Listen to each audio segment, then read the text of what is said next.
the Invest in Africa webinar series, changing investors' perception of risk in Africa. Thank you everyone for joining. Thank you to my panel for also being on this evening. So today we'll be looking at the financial crime risk on trade finance in light of COVID-19. And I will give a quick introduction about myself, about EBII compliance. We'll also talk about why this series, what are we looking to gain out of this series, and we'll go straight to the introducing our speakers and straight to the questions. So welcome once again to those that have joined. We're very excited to have you all here today. Thank you very much. So my name is Adjoa, Adjei-Twum, the founder and CEO of Emerging Business Intelligence Innovation, an astute intellect in African economic development. I'm a financial crime expert with over a decade of international experience helping organizations meet their compliance requirements. I've worked in organizations such as KPMG, HSBC, Citibank, Barclays, to name a few. And prior to starting EBII compliance, I was the head of global training and communication for the Chief Controller's Office at Barclays, also an alumni of the University of Oxford. So EBII compliance, we are an organization that serves as an emerging market interface for businesses in the Western world and Sub-Saharan Africa. We provide a critical link between companies who are seeking opportunities for diversification and businesses in Africa that are looking to expand their access to financing for growth. So ultimately, we aim to demystify the risk associated with Sub-Saharan Africa, providing real insights to investors. We do this through our regularly held conferences, compliance training programs, and also through due diligence report, among others. So what is the purpose of the Invest in Africa webinar series? Basically, we believe that underpinning any investment decision should be a clear understanding of the risk of the proposition under consideration. And therefore, undertaking this required due diligence is very critical to any investor to succeed in dynamic Africa. This series is a monthly webinar series that is aimed at helping these global market participants appropriately rate the risk in Africa, as this will make it easier for them to access the market. So joining me this afternoon, we've got Augustine Agyeman-Duah, we've got Axel, Addy, and we've got Bisi, Giwa. Augustine is an audit manager at the Global Fund, which is one of the biggest health financing institutions in the world and the largest multilateral investor in sustainable systems for health. Prior to that, he was a senior manager at the PricewaterhouseCoopers. Augustine serves on the board of many organizations, including the African Investment Program for Innovation and Finance in Switzerland.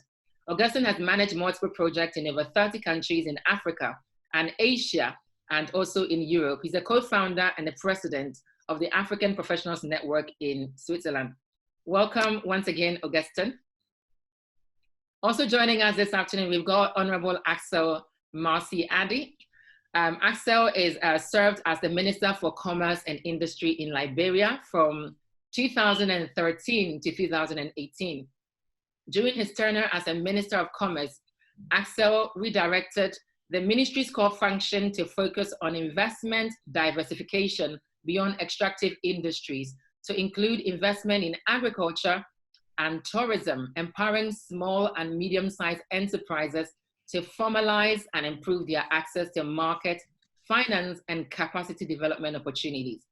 Axel was a chief negotiator of Liberia's successful accession to the World Trade Organization. Welcome, Axel. Thank you for joining us.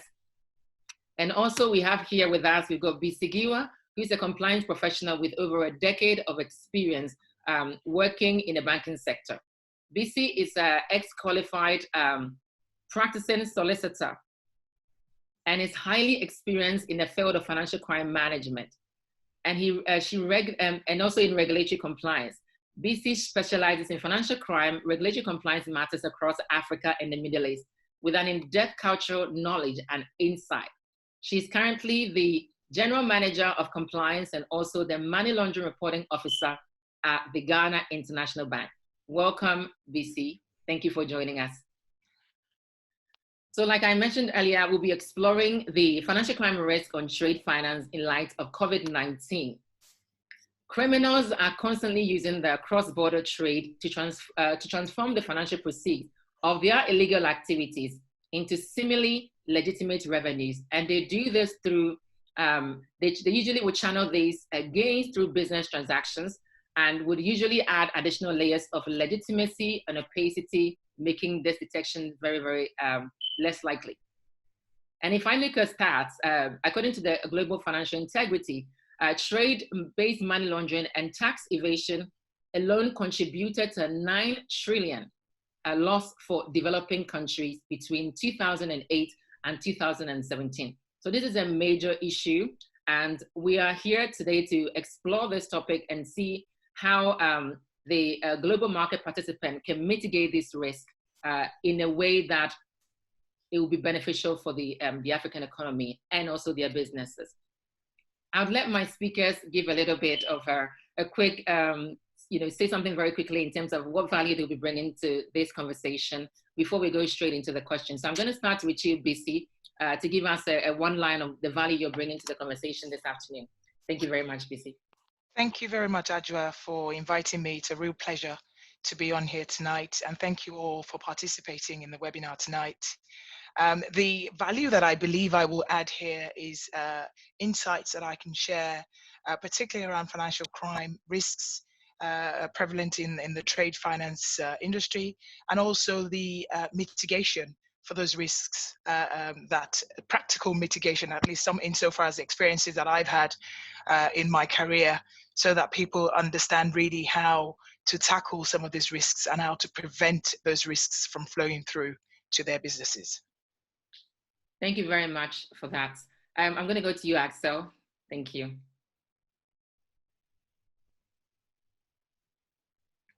I think you're on mute.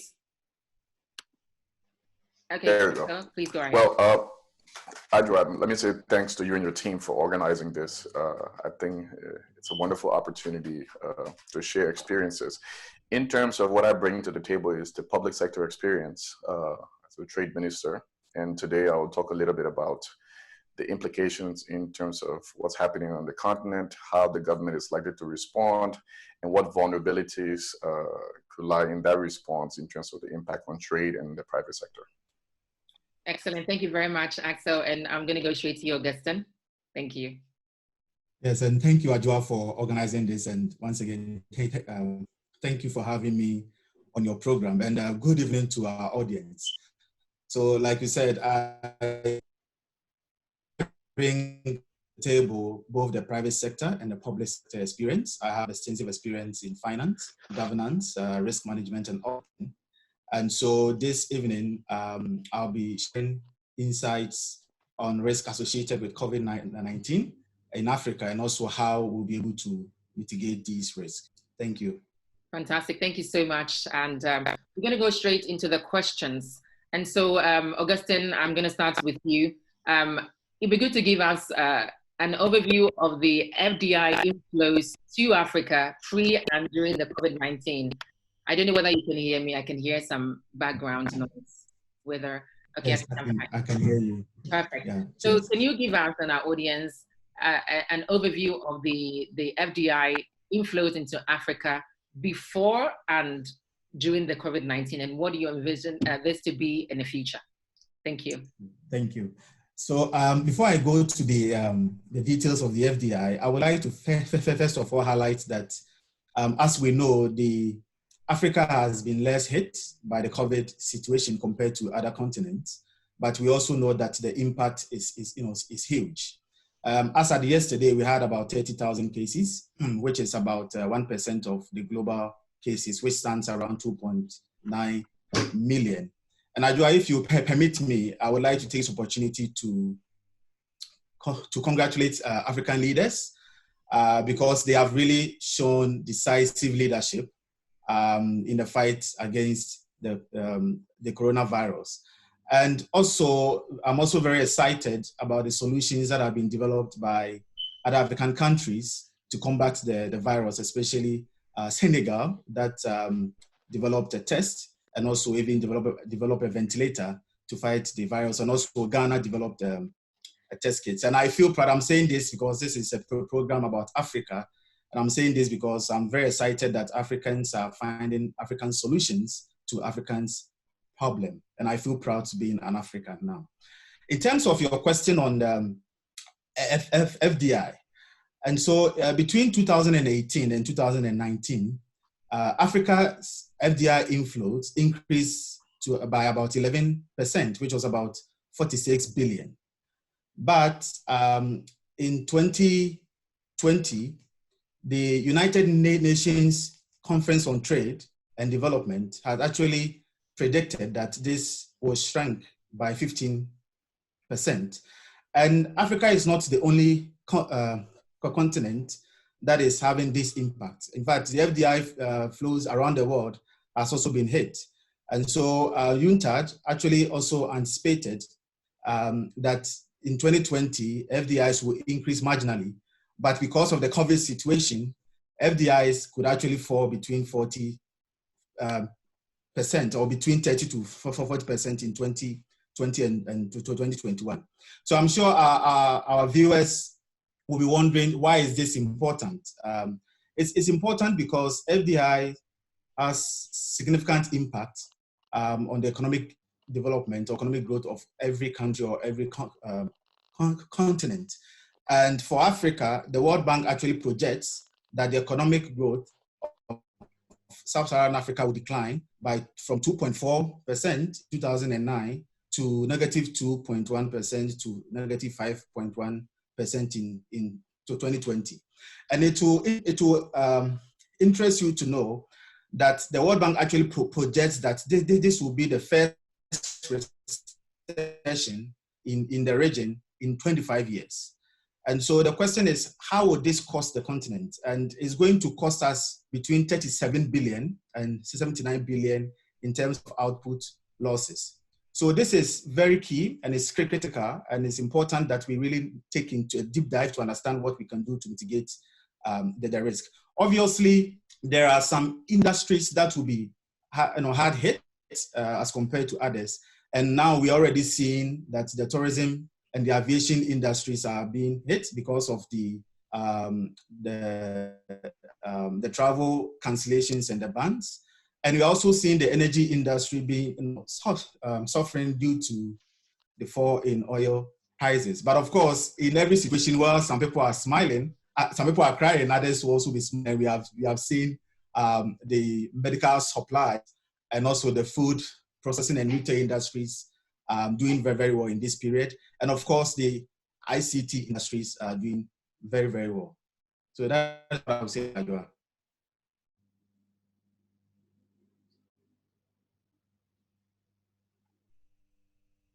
Adjoa, I think you are mute. Thank you for that. I was actually mute. I was saying that thank you very much for that insight. Really, really helpful. I will go straight to Axel. So Axel, as a former Minister of Commerce and Industry on the continent, what do you see are the trade implications of COVID-19? Thank you, Adjoa. I would also like to echo Augustine. Congratulations. I mean, this is something I wouldn't wish on any finance minister. This is like the worst nightmare for any head of state or finance minister. You have to, I think of it in terms of trade, in terms of export earnings, external debt, and expenditure. So if you think about it, most of the countries in Africa, about 89%, export earnings is primarily commodities. We export metals, agricultural products, and China is our biggest destination for commodities in terms of to the value of $200 billion. So when you think about it, industry shut down in China as part of the containment process that affect trade, in Africa. So when China sneezes, we catch a serious flu, and we've gotten a serious flu called COVID-19. So that has huge implication in terms of the government's ability to, one, pay for public consumption, public investment, services debt. So if you think about it, the average finance minister, although they're doing their best, they're facing serious budgetary challenges because there's still the obligation of debt servicing. And on average, most countries across the continent are pretty stretched in terms of the debt obligation, which accounts for over about 40% of their GDP. Then to complicate that, the IMF has announced funding, World Bank, they've all announced different COVID-19 facilities that government can access. But that takes time to deploy those resources. The government have to put together the team, put together the necessary proposals to access the funding. And most of that funding is going to come to debt servicing and then to the national health response. What this means is that, the fiscal space to really deal with some of the challenges is very critical. Now, in terms of the risk, in these urgent times, most government are going to relax the procedures. Because as you know, once the facility comes in, government wants to deploy resources as quickly as possible. So oftentimes the business people, especially those who are operating in several markets, they will try to go after some of those procurement opportunities and use that as a means of moving their funds to more safer markets, in terms of simple things like over invoicing on a transaction, which allows them to move foreign exchange. Now, if you think about it, the finance minister and the central bank and the trade minister are pretty much stretched in trying to figure out how do we manage foreign exchange when foreign exchange has dropped so dramatically in the country. Priority one is to focus on foreign exchange to bring in the much needed health commodities to respond as part of the national response. The second is to bring in food. We import about $10 billion worth of wheat and rice into our countries. So the foreign exchange is needed for that. And there are people that are going to take advantage of those opportunities. So capital flight becomes a thing of an issue as traders who see that as an opportunity to take advantage of sort of those trade facilitation rules and procedures that are relaxed. Now some customs authorities are accepting trade documents via electronic documents, including certifications of goods coming into the country as part of the response effort. That creates loopholes for other operators to take advantage. And so that's where the risk will lie. Capital flight, and then the vulnerability that comes with relaxing the rules of trade procedures, whether it's customs at the customs authority, at the ports that is managing what's coming into the country. And so this is where I think most trade ministers will have to really pay close attention. They have three core responsibilities. Manage the staple supply. So in Liberia, for example, is the rice supply. There's a shortage of rice, there's a problem. And then in the domestic market, you will have players who will try to create artificial shortages by hoarding supplies. They benefited because the demand takes the price up. They also have to manage, actually have to monitor all the different international notifications in terms of new rules of the game, in terms of trade. During our time, during Ebola, there are countries that had a simple rule that, if a vessel came to the port of Monrovia, they had to stay out in open sea for 21 days before coming to port in their countries.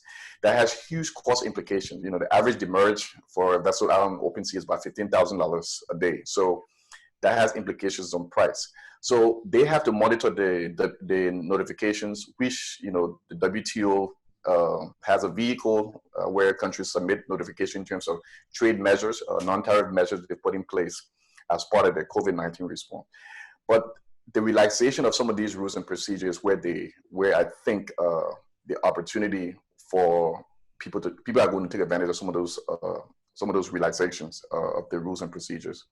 But the implication for countries is huge.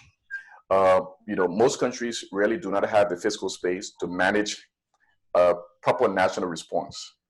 And so I see there's more and more cooperation and coordination. I must take my hat off to the Africa CDC and the Africa WHO and the heads of state who are taking this on full force, and they're leading the cause and they're collaborating to have a continental-wide response. And one of those responses is to look for debt relief to create the fiscal space to really contain the virus. And I'm talking about the health response, the security response, and then the economic stimulus, which most businesses are looking for. Thank you very much, Axel. That was really useful. And to pick up on the point that you made about the controls, the countries relaxing controls in order to get more more items into the country, which then it would have a knock-on effect if criminals are taking advantage of that. Because I believe that trade-based money laundering is one of the most highest sort of risk areas in the whole financial crime space. So that would, of course, will have a knock-on effect in the banking sector. And I know, Bisi, you working in the bank as the MLRO, I'm going to come straight to you. And I would like you to just give, before we go into the money laundering sort of issues around financial crime with these kind of vulnerabilities that Axel has highlighted, can you give us, in simple terms, just an explanation of what we mean by trade finance and how the whole process works? And I think that would help our audience who are not necessarily from a banking background or from a trade background before we go into the other. So I'm gonna over to you, Bisi. Thank you. Thank you very much, Adjoa, and thank you, Axel, for that, because I think you've made some really valid points in your presentation just now. In very simple terms, trade finance is just the financing of trade between two parties. It could be international and it could be a domestic transaction. And what does that involve? So that would naturally involve a seller, a buyer, and also there'll be other participants in that process. So for example, the banks that will provide some kind of support, the insurers, the vessel, the carrier, the agents, and very, very importantly, the local government and trade organizations for those countries. Because though insofar as the control framework is concerned, it is the trade organizations and the government that would put those in place that would capture some of the risks that Axel just alluded to a few minutes ago. In terms of the process of trade finance, it's usually, as I said, a seller wanting to sell their goods or their services to a buyer across the border. And of course, a buyer buying from a seller would anticipate some kind of risk and would want to mitigate that risk by requesting that the seller document the goods in a way for them to provide some comfort, to provide them with some comfort. The buyer, on the other hand, may also want to secure some support from the bank in the form of a letter of credit to be able to assure the seller that on arrival of the goods will be paid for. So in that sense, it's a simple process of a seller wanting to sell to another buyer in a different jurisdiction, and the added risks that come with, especially when the buyer hasn't necessarily dealt with the seller in a previous transaction, the risk is heightened. So in simple terms, that's really what trade finance is all about. Thank you very much, Bisi, for that. I'm going to go to the next question, and I'm going to go to Augustine. Actually, let me go to Bisi first, and I'll come to Augustine. So the question is, can you give us 3 key financial crime risks associated with trade finance? I know Axel has already mentioned mentioned some of them, but I'd like you to do this, giving it like in the form of a case study. If you can bring that to light in a case study. And is the risk higher in Africa compared to the rest of the world? And I think this would be really useful for our audience. Whether is trade finance risk high everywhere in the world, or is it especially a lot higher in Africa? If you can explain this using a case study, that would be really useful. Thank you. Okay, thank you, Adjoa, for that. Oh goodness. Hundreds of red flags, but you've only asked for 3, so I'll try and give you a case study. May potentially have a number of other red flags, but would highlight at least 3 for this discussion. So you've mentioned a couple of times that the main financial crime risk in trade finance is the trade-based money laundering. You've also explained what that is. So essentially, my case study goes like this. So I'm not going to use any names. It's a company A and B wanting to supply goods to company C and D. I'm going to use Senegal, for example, in Senegal. So company A and B are purportedly shipping scrap metal, for example, or copper, for example, to company C and D in Senegal. They purport to ship the goods via European ports. By the way, company C and D is owned by Mr. E, who's the ultimate beneficiary owner. I'll call him UBO for the moment. They do this transaction over a period of 6 months. For companies C and D, and in particular for company C to be able to pay for the goods, they approach their bank and secure a loan from the bank. And in doing so, they were then able to make the payment to company A and B. So as I said, this goes on for 6 months. Company A and B were reimbursed by the banks in Senegal. And they then, of course, keep a portion of the proceeds for themselves and transfer the balance of the proceeds out to company F, say for example, somewhere outside Senegal, also controlled by Mr. E, who's the ultimate beneficiary of company C. So from that simple scenario that I've given you there, I mean, I'm sure Axel will agree with me that there are all manner of red flags in that set of scenario that I've just given to you. But the first one that jumps out there is connected party. Now, connected party red flag is not something that most people tend to cotton on to, because it's the transaction on the face of it seemingly looks okay. You know, there are no issues. A and B, a separate company in another jurisdiction, C and D in another jurisdiction, but actually a simple due diligence would have flagged that company C and D was owned by company E, and so therefore they would have been able to identify the connectedness of the parties, which of course rings alarm bells. The other red flag there, financial crime risk there, is the fact that the purported high value goods were indeed not high value at all. Of course, when company A and B were paid, they were paid for the high value goods. So that brings in over invoicing, which is one of the most common financial crime risks there. The other thing is the shipping route. You know, for example, why ship the goods via European ports, for example, when the goods could have been shipped directly? So you look at the unusual shipping pattern, you look at the connectedness of the parties, you look at the over invoicing, and also you look at the fraudulent transactions, because of course it transpires that company C secured the loan by falsifying their balance sheets, for example, and also company A and B falsified the bill of lading. So there's all manner of red flags there, and the only way for a company or a issuing bank, for example, or any other bank that's involved in this transaction to detect these risks is by carrying out due diligence in identifying these risks, and these risks could cost in the billions, I'm sure, if undetected.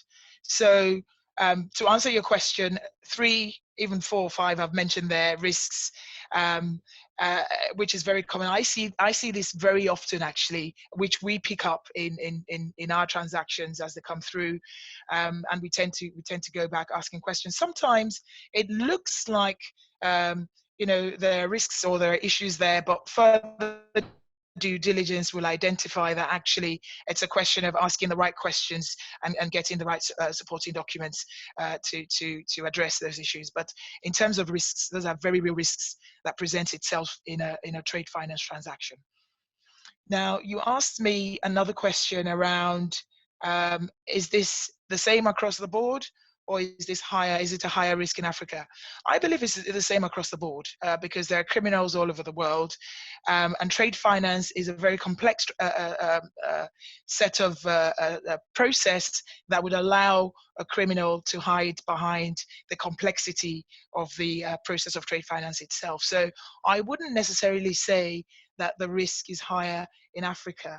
What I would say, though, is in terms of detection of the risks, for example, the due diligence in place and the control framework in Africa perhaps may not necessarily or readily identify those risks, especially because in Africa we tend to deal on a trust basis, i.e. Mr. A knows Mr. B, and so therefore Mr. B is a trustworthy individual, and so therefore we do sometimes do transactions on a trust basis. But I think the Africa we're in right now is starting to move in the direction of robust due diligence. Thank you very much, Bisi. That's very helpful, and thanks for that case study. I think it brought it to light in a way that everyone all our audience will be able to understand. I'm going to go to you, Augustine. I know you've done a lot of work, audit work across the African continent, and so I'm going to come to you to add to what, if there's anything you want to add to what Bisi has already said just now. Thanks, Adjoa. So one of the things I'll just add in terms of the due diligence, and I think that I want to acknowledge EBII compliance, because I think that the trainings that you've been doing in Africa would obviously help the Africans to be able to, first of all, identify the red flags, and also to be able to help to mitigate that. So I think that training that you've been doing is very, very good, and I encourage your organization to do that to help to share the knowledge, across board. In terms of the other risks that I want to add, there are three main risks that I want to add, and I want to look at it from a very high level in terms of at the government level, because the government is a key player when it comes to trade finance, and they also find some challenges, or there are some risks that they are facing. And the first one I'll talk about is the concerns of debt sustainability. And as we know, the fiscal deficits of African governments are projected to widen, especially because during this COVID situation, government is going all out to ensure that they sustain the economies. They are bailing out some of their companies, and they are supporting through debt reliefs and all that. So their fiscal deficit is actually increasing. But on the other hand, they still also have to service their debts. They have to repay their loans. But because they wouldn't have enough resources to do that, that is a big risk that these governments are facing. So the question will be, so how can our governments be able to mitigate this risk?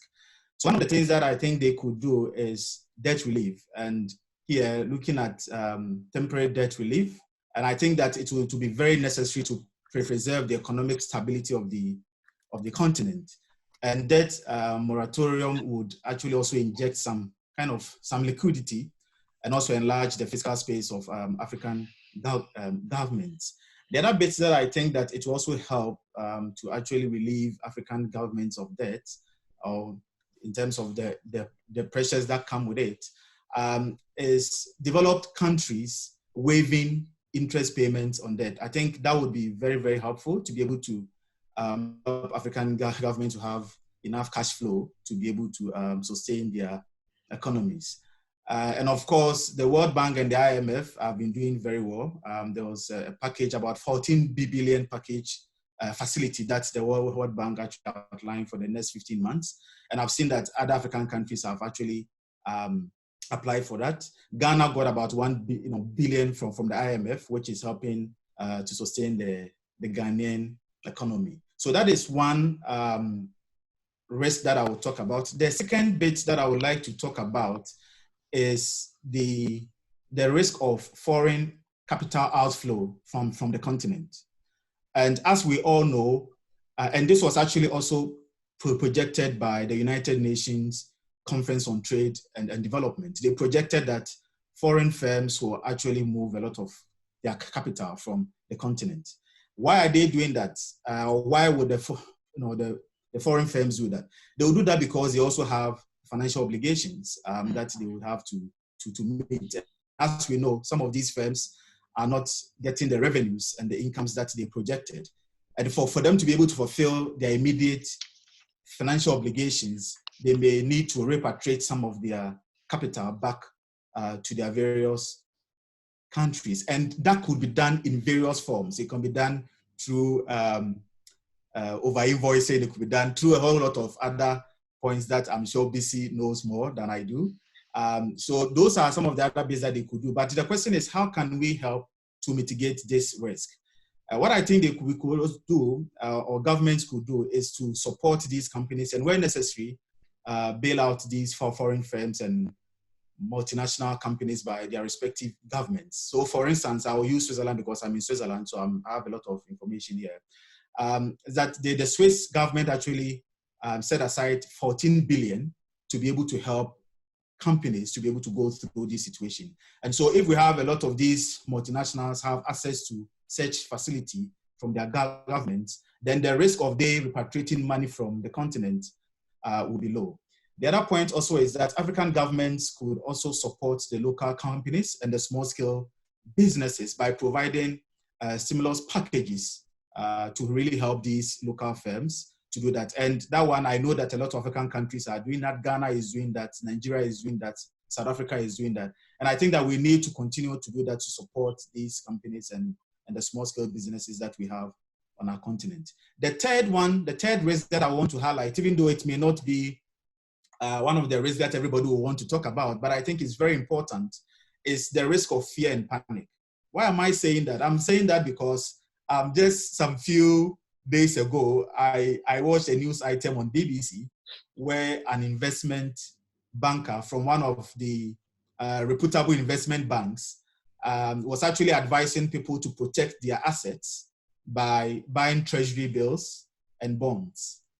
While I agree that this is a very good investment advice, I also think that it could send wrong signal for many people to withdraw monies from their banks, which could actually affect the liquidity of banks and also even the effective operations of banks. And who knows, it could end up into another financial crisis. So these are the three main other risk areas that I would want to add to what Bisi said. Just to recap, the first one is the risk of debt sustainability. The second one is the risk of capital outflows from the continent. And the third one is the risk of fear and panic that would cause people to actually withdraw their monies from the banks to invest it or to go either go and hide it under their pillow or to go and use it to do other things.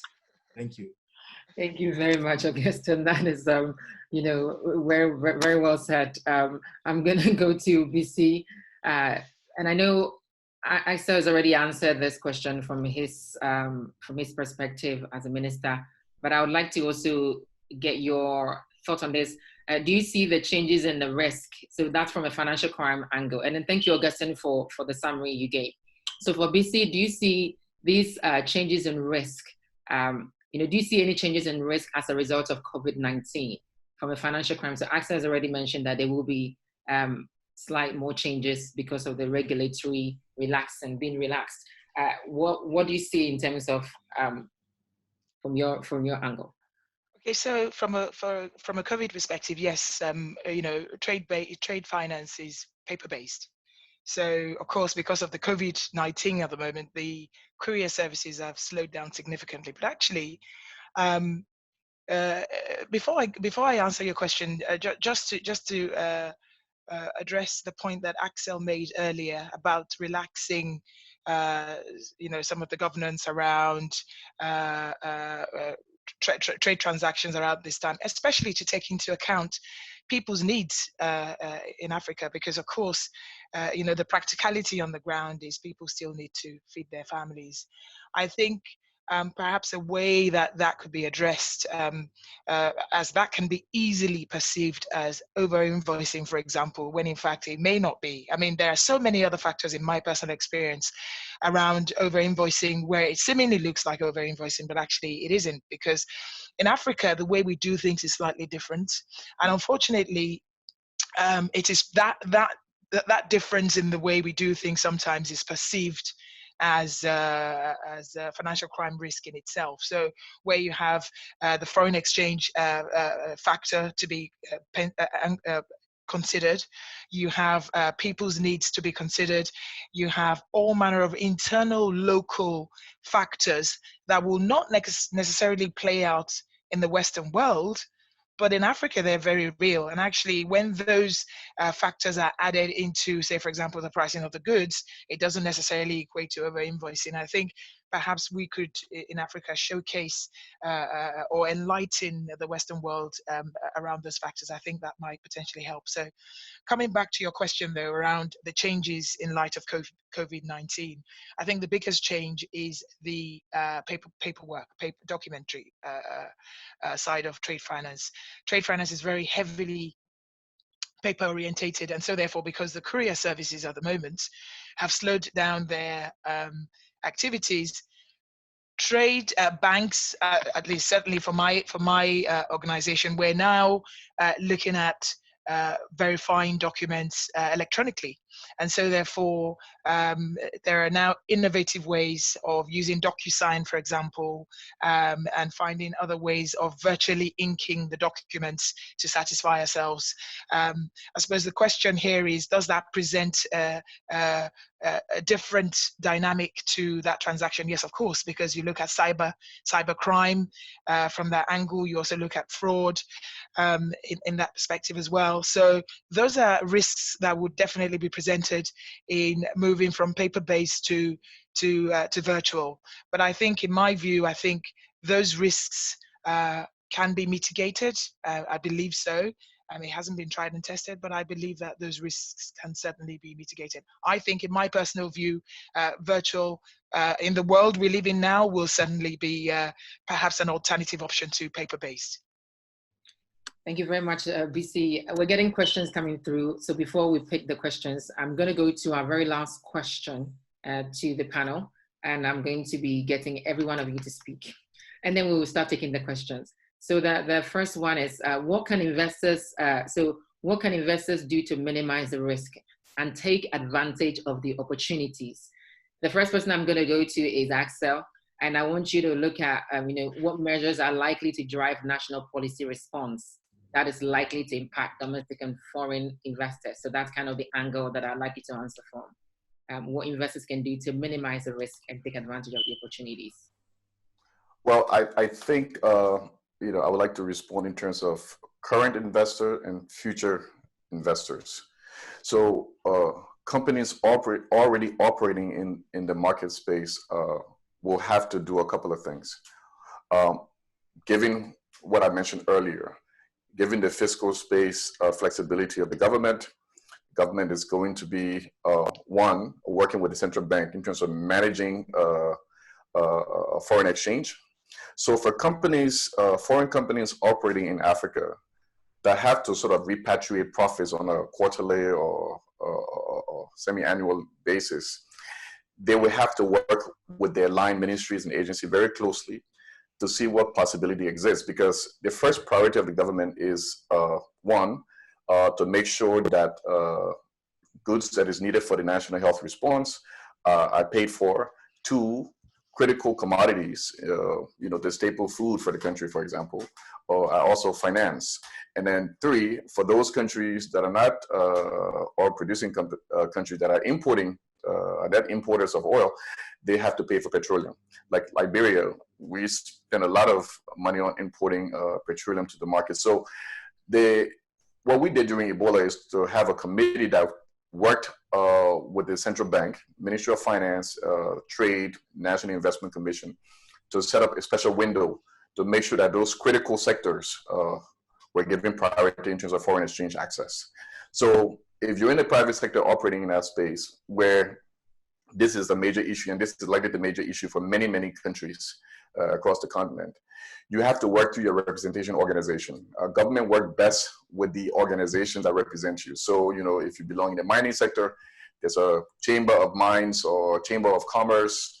You should work through that organization, because oftentimes the government will invite the private sector through those representation organizations, solicit suggestion to form part of the national response, and any sort of benefit that comes from the policy changes will go through those organizations. So I always encourage operators in Africa operating to work through the chambers of commerce. So that's the first thing. The government is going to prioritize the critical sectors that are part of the national response. And when I say national response, I mean health, security, economic, and international cooperation. So wherever you fit, you have to sort of work through the representing organization. Also be aware of where your line ministry, so the line ministry is supervising your sector, that is responsible for your sector, how they fit into the national response. They may be the one tasked with developing a strategy around, how do you respond to protecting the existing investors? What are their issues? So, we had two components at the Ministry of Trade. One group sort of looking at how do we work with the National Investment Commission to see those critical investors, that are currently going through distress. How do we engage them to see, what mitigating actions we could take from a policy perspective to help soften the burden going through the emergency? So you have one component. The other component is, the informal sector, which is very political. How do you deal with the informal sector? And the good thing is, I see a lot of the national response I'm seeing across the continent. They're finding ways to provide some sort of deploy some resources to the informal sector, to our petty traders whose livelihood depend on going out into the street every day to sell. So those are two critical areas. And then working with that informal sectors, they too have representation. So the key is to engage leaders, the influencers with those groups, to engage them and solicit suggestion. It's not so much top down, but bottoms up. Solicit suggestion, because sometimes you might find innovative ways in terms of how you do social distancing, how you do the necessary protocol with hand washing and making sure you wear a mask. So engaging them strategically. The other aspect that is critical for an investor is you must understand what's happening in terms of changes in trade rules.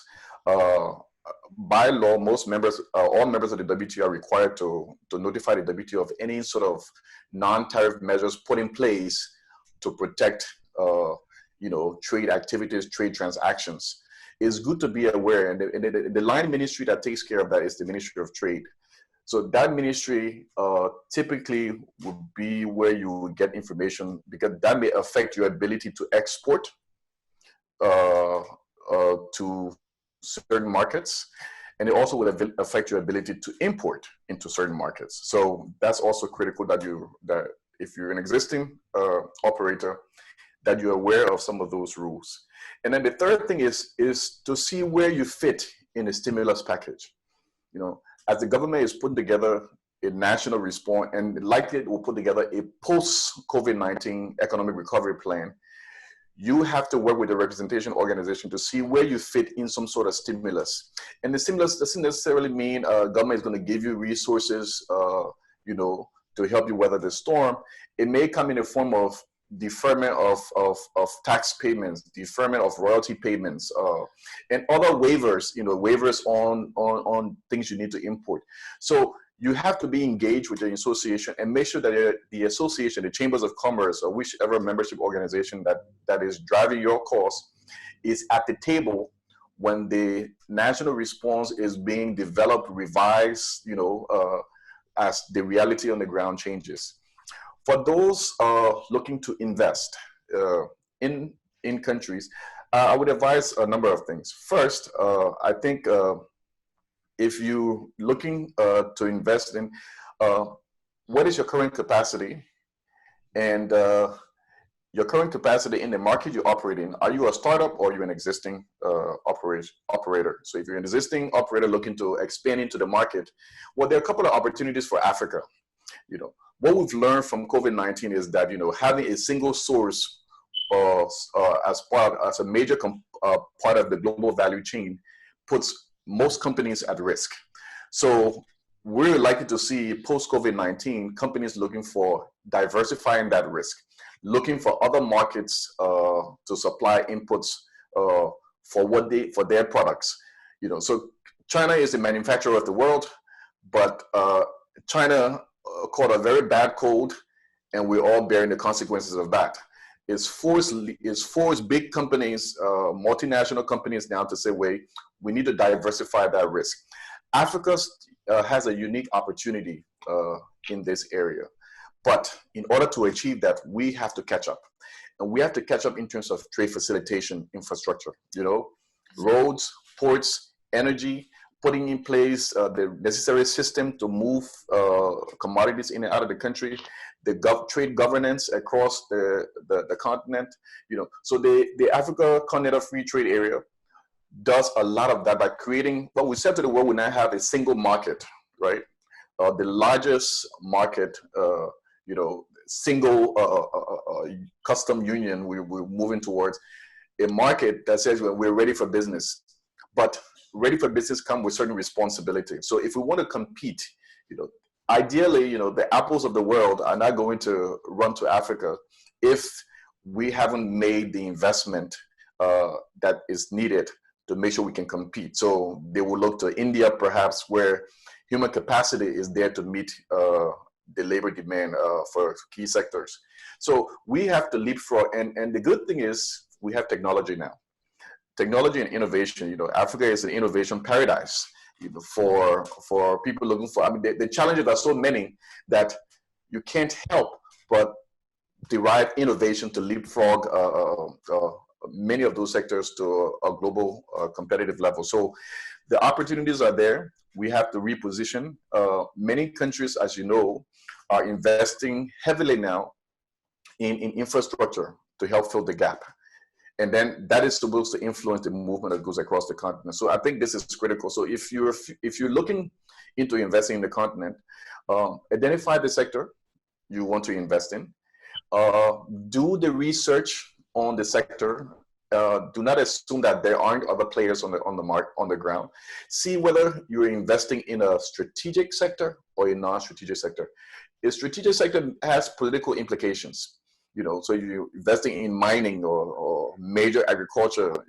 There are political implications because there are laws that govern how agreements are signed or approved by the government. So you need to do the due diligence around that.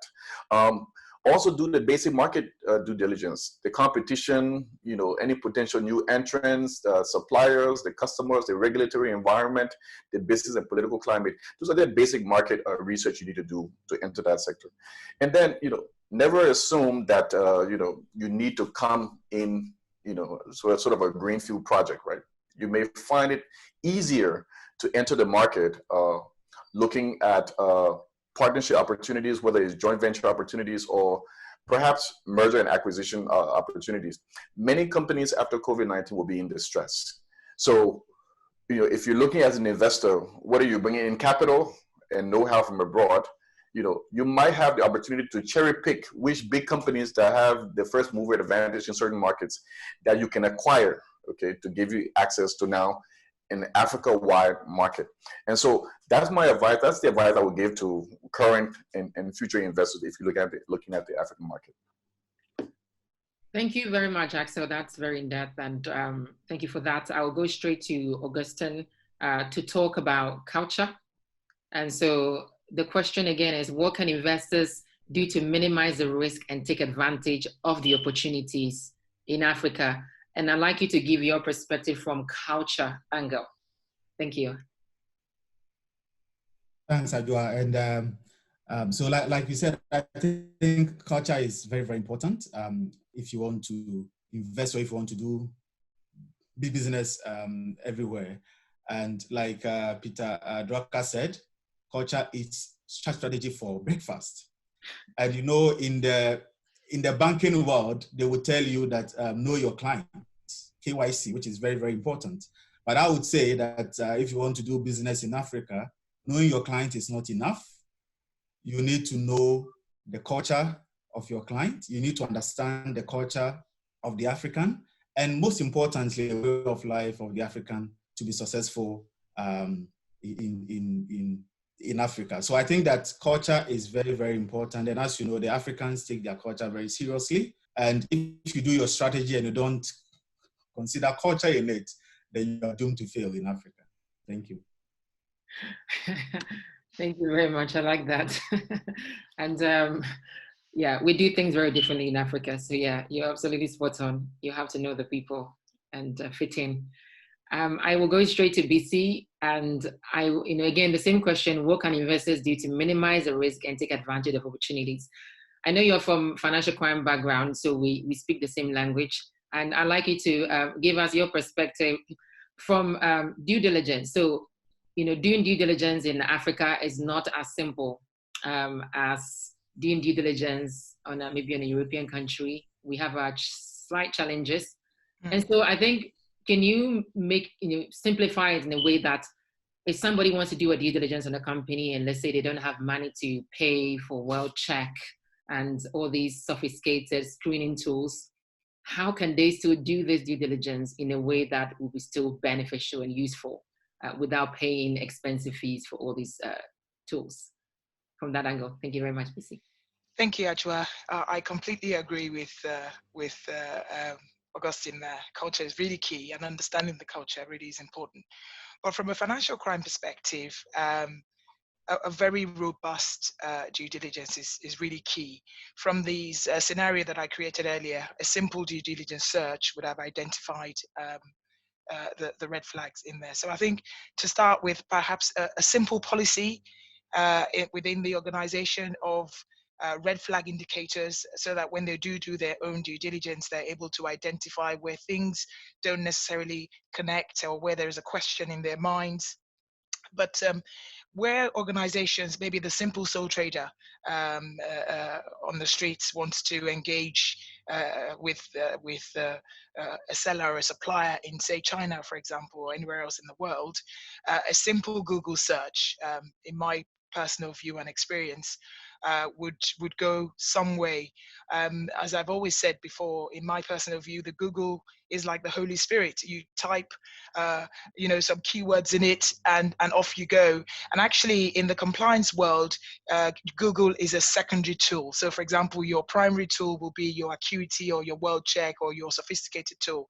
But for the average folk on the street who wants to do their due diligence and don't have access to such tools, Google will be very important. And also, asking questions. Just ask questions.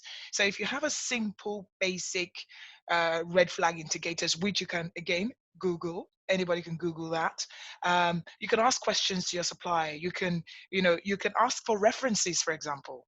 That's another way of mitigating. So ask the supplier, who have they dealt with before? Names, telephone numbers, give them a call. Find out, if they're kosher or you can rely on them. And also, ensuring that all factors and all aspects of the transaction from end to end. Very important. So I think from a simple perspective, for the average folk on the street, is to really understand and ask questions and do their Google. I mean, from a sophisticated corporate perspective, you will expect that there will be systems and controls in place for the compliance department or the due diligence department to absolutely carry out that due diligence before engaging in the transaction. Thank you very much, Bisi. So due diligence is the key to our audience. We are up with our time. I'm going to extend it for another 5 minutes, or 5 to 10 minutes very quickly, just so we can take some of the questions. I think some of them are quite key. I've got a question here that says, all right, let me go to this side. So I'm using the Q&A. So the question here, what percentage of trade finance is actually financed by banks as opposed to loans on the continent? Does any one of you want to pick that question? I'm thinking maybe Bisi, because you talked about the trade finance from the banking perspective. Do you have an answer for this? And if we don't have answers, we will come back to the ones that we don't have answers to. So that's also to tell our audience, we may not have all the answers on this call, but we will be coming back to you individually. But yeah, I'll let you speak, Bisi. In my experience, especially dealing with Africa and the Middle East, I couldn't give you the percentage, so I suppose I could do some research and come back to you on percentage. But it's a huge proportion of the transactions that we're seeing through are actually financed by the banks. Most of the transactions that we deal with from one end to the other is usually financed. I've seen few and far between that are low.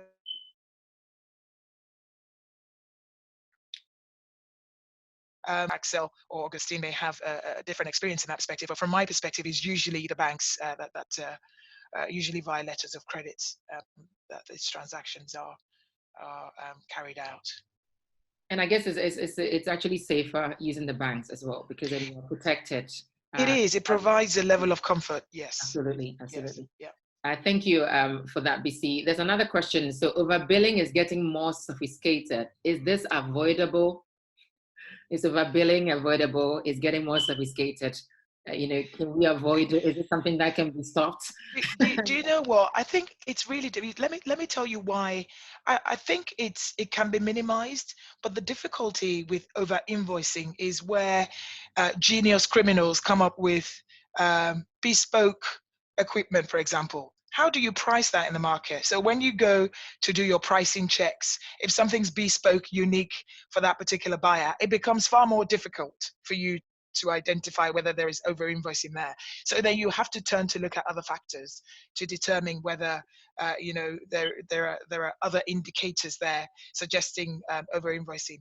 The other factor to consider is, from an African perspective, is not as straightforward in my experience, because there are other local factors that will contribute to the pricing of that product that is not, in my personal view, over invoicing, but if you don't have an understanding of the market, could be deemed over invoicing in the Western world. So you really do need to understand the market. You really do need to ask the right questions for you to know whether a transaction, there's an over invoicing in a transaction or not. So to answer this particular question, I don't think we can do away with it, because I think the criminals are always one step ahead, although we are very quickly following behind. But there's so many ways of over invoicing, and it becomes very difficult to identify whether there is in fact over invoicing or not. Thank you very much. We will take one more question, and then the rest of the questions, we will respond with a summary of this webinar to everyone that has joined or registered. So we will answer most of the questions in there. There's another question here. Please, are you going to have a complete report on this program? Okay, that's another question. There's another question here. What advice would you give African government in order to make the most of this potential in terms of major organizations waiting to move or split the risk away from Chinese manufacturers? I am thinking either Augustine or Axel might want to take this. Yeah. Well, some countries are already wooing major manufacturers because they've made the investment in sort of the infrastructure that is needed to accommodate investment. More and more we see countries are building special economic zones where the rules of trade are adjusted to accommodate the investor. Kenya, Nigeria, Egypt, South Africa, more and more countries are saying that, okay, in order to attract investors, we have to exercise certain flexibilities. And one way to do that is through special economic zones. But across the continent, we see more countries, particularly so many of them who ratified the WTO Trade Facilitation Agreement, are beginning to make the investments needed to improve trade facilitation in the country. So you talk about moving towards electronic single window. That alone reduces the time it takes to clear goods out of the port, so it impacts both exports and imports. But one more important thing is it makes the rules of trade very transparent. And this is very important. It's very important, particularly when you have most of our operators in our economy are small businesses, small SMEs. And oftentimes they're not aware of some of these rules. A lot of it is paper-based. A lot of it is left to the discretion of customs officers. So when you automate a lot of the rules of approval and the procedures for approving a thing, you take out the discretion. And when you do take out the discretion, those who benefit the most are those traders who go to China and buy goods and bring it in to sell. Because the guy who benefits from the system not being up to par always has a comparative advantage. Oftentimes you see small entrepreneurs come in and they want to go into a market, and they lose heavily before they can even begin to sell the first good at the port. Their things get stuck at the port.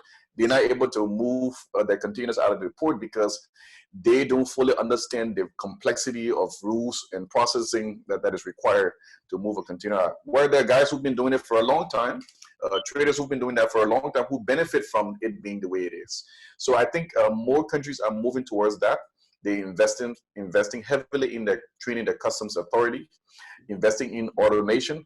If you think about cross-border trade, and as we move towards regional integration, that becomes even more critical. The number of women who go across borders, who trade across border by the millions, it will be impacted if you improve those systems. So in order for companies to see different parts of Africa or see Africa as a destination to compete with China, they have to be able to meet those companies halfway. And a lot of times is favorable tax regime, the climate for investment, trade facilitation infrastructure that can accommodate the movement of trade, of inputs, the manufacturing capacity, the connectivity of the country, the human capacity of the country to be able to train people for production.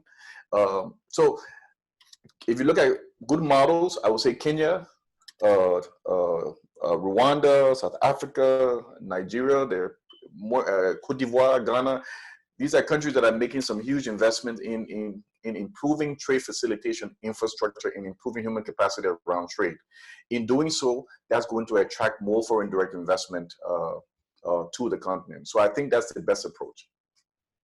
Yeah, Adjoa, just to add to what Axel has said, for me, I see that the COVID situation is also triggering a new Africa revolution, where we have seen African governments relying and dependent on local companies to meet the needs of sanitizers, testing, facial mask. And I think that this needs to continue. We need to continue to rely on our local companies to try to help them to grow. And as Axel said, the inter-regional trade in Africa is less than 20%. And if we're able to encourage our local manufacturers to do that, we'll be able to now improve inter-Africa trade, which the Africa Continental Free Trade Area is helping us to promote. The other opportunity that I also see here is that we have seen the decisive leadership of African leaders in the fight against COVID-19. It will be very good to see the same source of leadership in other areas in our economy where African leaders will continue to show this kind of decisive leadership to help Africa to move forward. So that's what I want to add in terms of the opportunity. Thank you very, very much, Augustine, and thank you to everybody. Before we end, just a quick announcement. So we have our EBII Compliance Summit that's coming up in November. It was supposed to be next month, but thanks to COVID-19, that's been postponed to November. We'll be looking around we'll be exploring the topic, the role that compliance plays in attracting investment into the continent of Africa. And we have keynote speakers such as the current president of Ghana and some other high-profile speakers from the UK Houses of Parliament. So watch out for that. More information will be sent on that. The webinar continues next month. And next month, we'll be exploring the Africa Free Trade Continental Agreement. So we'll be exploring that next month. More information will be also sent out on that. And for those interested in training programs around compliance, EBII we provide training around how you can navigate the due diligence process, also to getting a bit more insight around the different countries in Africa, the culture, and really how to navigate the due diligence, how to understand what is the difference between investing in Ghana as Nigeria. And so we go into depth in that as well. So if for any further information as well, please send us an email to inquiry@ebiicompliance.com. And we will also endeavor to respond to all of you that we were not able to respond to your questions. An email will be sent out with a summary of this webinar. Thank you to all my panel. Axel, thank you very much for your precious time. Thank you very much to Augustine as well as Bisi. I appreciate you all. And I believe all our audience appreciates you. They've all stayed to the end. So it must have been an exciting, a very good session. Thank you to all the audience for joining. We look forward to having you on again on the 28th of May. Further information will be sent out. Thank you very much, everyone. Bye-bye. Thanks to all of you. Bye. Bye. Bye. Are you a business owner, investor, banker, academic, policymaker, or compliance professional with interest in Africa? Then the Invest in Africa webinar series, brought to you by EBII Compliance, is for you. Africa is generally described as the next frontier. It'd be good to hear from you the kind of due diligence that you would advise our audience to pay attention to. The Invest in Africa webinar series brings you a monthly expert panel and live Q&A session focused on compliance issues with practical solutions around investing in Africa. We cannot paint with the same brush every country in Africa. Develop your investment strategy, learn about the risk involved, and uncover the wealth of opportunities in the world's fastest growing region. Understand the environment in which you are operating. The Invest in Africa webinar series, changing investors' perception of risk in Africa.